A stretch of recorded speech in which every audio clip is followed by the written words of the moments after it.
Izraeli dhe Irani sulmuan sërish njëri tjetrin gjatë natës, teksa presidenti i Shteteve të Bashkuara të Amerikës Donald Trump tha se konflikti mund të përfundonte lehtësisht, duke paralajmëruar Teheranin të mos godiste asnjë objektiv amerikan. Ekipet izraelite të shpëtimit kontrolluan rënojat e ndërtesave të banimit të shkatruara nga sulmet për të kërkuar të mbijetuar, pasi të paktën 10 persona mbetën të vrarë, përfshirë fëmijë, thanë autoritetet izraelite. Irani sulmoi me raketa në Izraelin qendror dhe verior pasi ushtria izraelite konfirmoi se ka kryer një numër sulmesh kundër lokacioneve të infrastrukturës bërtamore iraniane. Në Izrael, vale e fundit e sulmeve iraniane filloi pak pas orës 23 të së shtunës, kur sirenat e sulmeve ajrore u dëgjuan në Jeruzalem dhe Haifa, çfarë bëri që rreth 1 milion njerëz të drejtoheshin drejt qendrave të strehimit kundër bombave.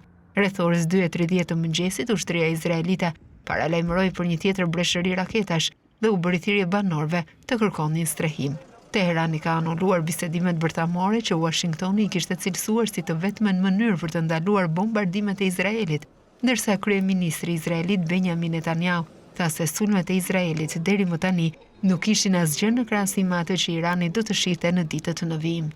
Irani ka bërë të ditur se 78 persona u vranë në vend gjatë ditës së parë të fushatës izraelite të premten, por më shumë viktima janë shënuar ditën e dytë të sulmeve, përfshirë 60 vet, kur një raketë rrëzoi një pallat 14 katësh në Teheran. 29 nga viktimat ishin fëmijë.